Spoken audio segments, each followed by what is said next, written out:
Today on Season 2 of the Color Outside the Box podcast. It's the problem because when you know who you are, you realize, man, I can't touch that. I can't do that. I can't say that. So, but when you don't know, you're like, whatever. I'm going to do whatever I feel. I'm going to do whatever what I want to say, or if it just comes to my head, I'm going to do it. You know, and I think that's the problem. So we have to do a better job in pointing our kids to the right direction, because social media is not going anywhere. Phones are not going anywhere.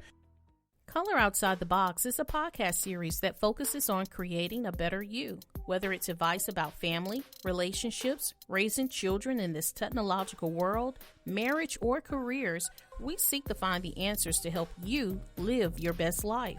So start your Monday morning off right with me, your hostess with the mostest, Princess Miller, on Color Outside the Box right here on iTunes and everywhere podcasts can be heard.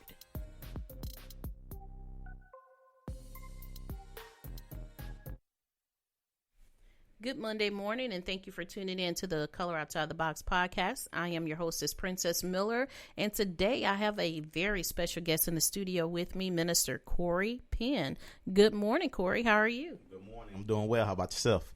Doing well. I'm just so happy to have you in the studio today, man. We got some really good information that we're going to be sharing today on issues that children are facing. Definitely. I'm excited. I'm excited too. I've actually waited for you to do this show because this was a topic that I really wanted to approach a few months ago, but the way that I pick my guests for the show, I wait for the Holy Spirit to tell me.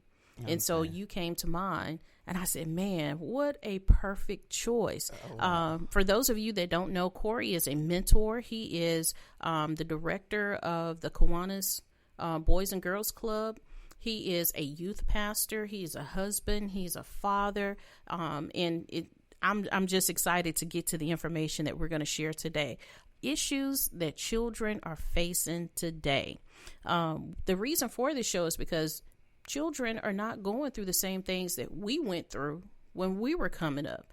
And in fact, some of the things that they're going through, that we went through, they went through at a much earlier age.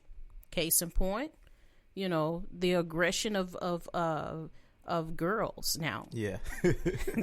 I am blown away. I'm a mother. I have a 14-year-old and a soon-to-be 13-year-old. Yeah. And my son, I think it was as early as elementary school. He came home one day and said, Mama, this girl told me I'm going to take her out on a date. And I was like, what? He said, I told her I don't date. And she said, I'm going to take her. Yeah. So he wanted to know what to do with What's it. going on? I understand. And now, you know, he's 14, and, you know, I took him to a little birthday party of one of his friends, and this girl showed up, and I left him there, went and picked up my daughter, came back to get him.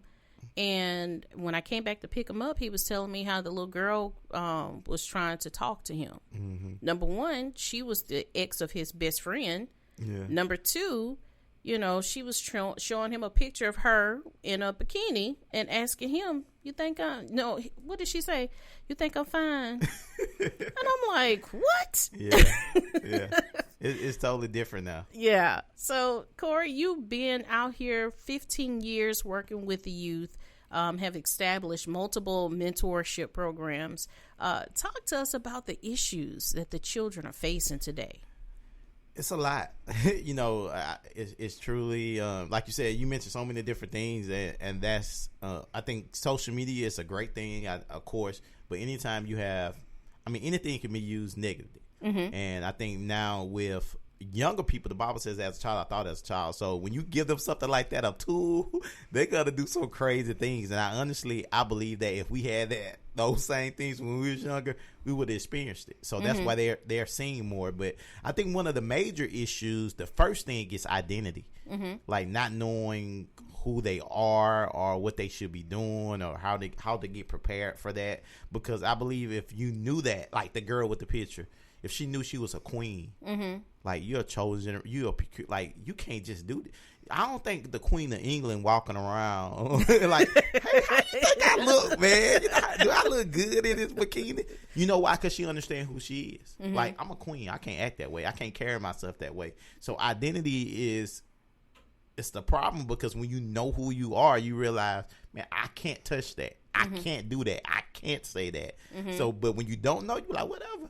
I'm gonna do whatever I feel. I'm gonna do whatever what I want to say, or if it just come to my head, I'm gonna do it. You know, and I think that's the problem. So we have to do a better job in pointing our kids to the right direction, because social media is not going anywhere. Phones are not going anywhere, and they coming up with different tools. You know, you looking like, oh, I know my child phone, but it's an app that's a calculator and it's hiding stuff. You think it's just a calculator. You look at, oh, I know it. It's a calculator. Nah, it's a code to get in. You hit the right button on the calculator and it open up.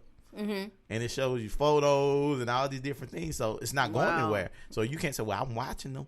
No, they know how to go around that. What you have to do, you have to teach them. And you have to instill it in them, and of course, and pray that they follow those guidelines. But I think we have to do a better job in educating and giving them knowledge and wisdom for them to be, you know, for our youth to be successful. Yeah, because, you know, I was thinking back to our school system here and how they are focusing on making kids pick a career so they'll know what high school, not college, what high school they want to go to. And I was thinking about the importance of that, but I was also thinking about the logic in that. You're 13. You're telling a 12 and a 13-year-old, tell us what you want to be when you grow up, and you're going to start studying it now. Yes. They don't even know what they want for dinner half of the time. Yeah. And so I was speaking with my sister, and I was saying, you know, I hate that they're doing that now, because what I would like for them to do is take those classes and say, hey, let's teach you how to balance a checkbook. Let's teach you about mortgage. Yeah. Let's teach you about investments. Let's teach you how to clean a house, how to manage a house, how to run a household, how to raise children, what your role is, you know, as you get older, so that when you get to college to actually choose your career and pursue it, you're a whole adult. Yeah. You're not a kid going somewhere making a mess and, you know, then ultimately have to come back home so mom and daddy can clean it up. Yeah. So, you know, I think our society need to just take a step back and say, let's actually look at the tools that we need to give our kids to help them become successful adults. Yes. You know, we're so focused on trying to push them into the industry so we can make money and companies can give a kickback to the city, that we're not focusing on, okay, we're pushing them to go into welding. In the Mobile area, Port City area, we got all this welding work going on. I have friends that work in that industry, and they're in the hiring role. They've had to turn away thousands of young people. Why? Because they on drugs. Yeah. And they can't pass the drug test.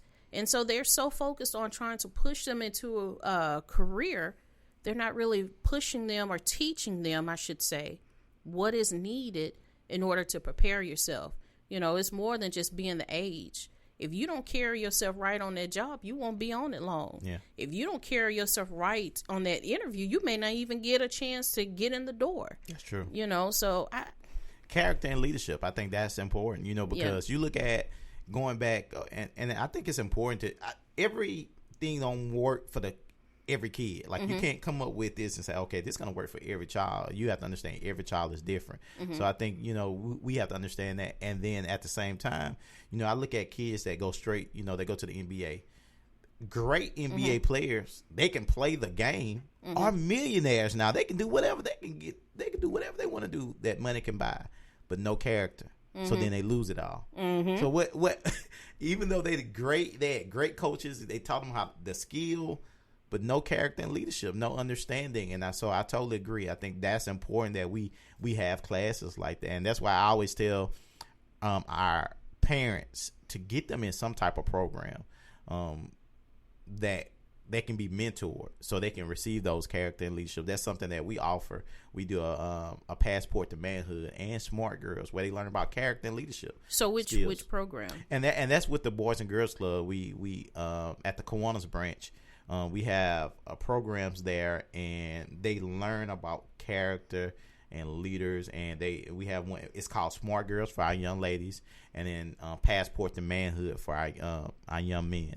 And they get the opportunity to listen to speakers and just be poured into about understanding how to be a successful citizen and job ready skills too. That it doesn't matter what field you in, you still need to be on time. You know, yes. Like it doesn't matter that you have to understand you shouldn't be on drugs. Like you shouldn't be doing alcohol. You shouldn't be doing all these different things going into the workplace. One of my favorite athletes, Floyd Mayweather, as a boxer in a way. I love his skills as a boxer, and he made a statement. He said, "I don't drink, I don't smoke, I never did that." Because my body is my temple, and I know I want to be the best, and that slows me down. And that's what, and I was like, wow, you know. But when people see him, they think he's just so flashy, and he probably put on this act to sell tickets and everything, but he's taking care. He knows the importance of not doing those things. So I think that's something we have to share with our youth. Yeah. What are some of the other issues that you see youth are dealing with today that, parents need to be educated on? Because that's what the podcast is really about. How can we as parents help our children because they don't communicate? Yeah. I think you have to be active in every aspect. That's what I noticed. If you look at, typically, if you look at the elementary schools, you can almost send your kid almost any elementary school because it's great, even ones that are in some challenging communities, they still got great teachers, great schools, and I believe because the parents are involved. I go to a PTA meeting, they're involved. They at the meeting.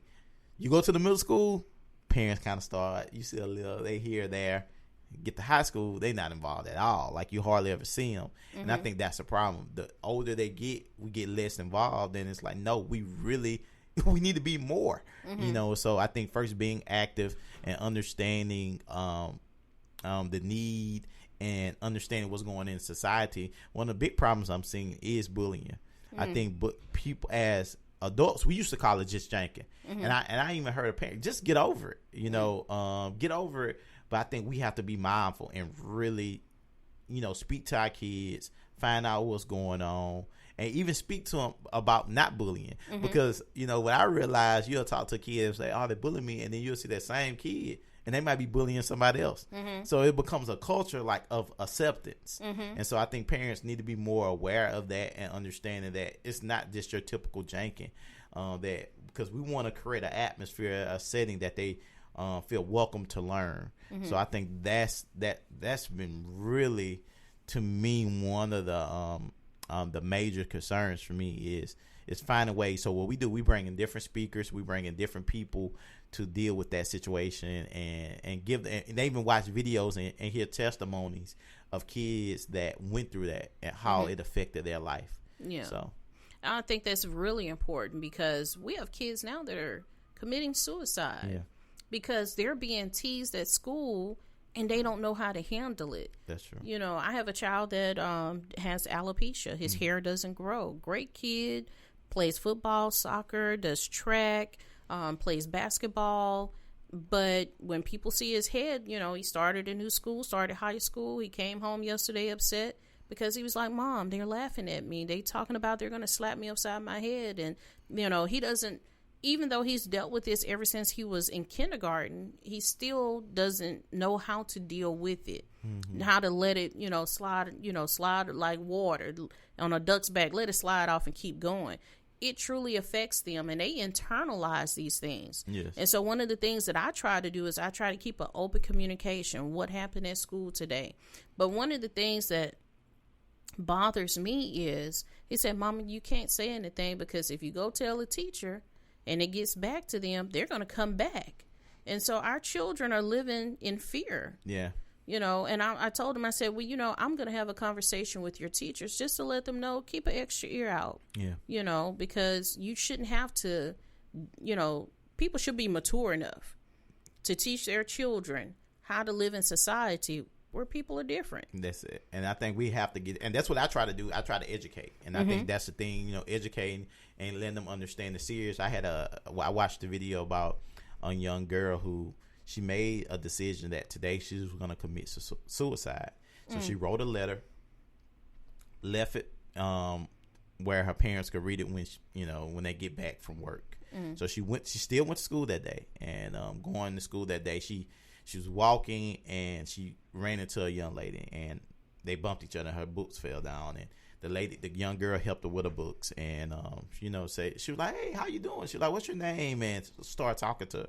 And then so they left and went to, it was lunchtime, and she was sitting by herself like she normally do. But the young lady who saw her, who knocked the books down by mistake, invited her over. Said, "Hey, come eat with me. What I didn't know we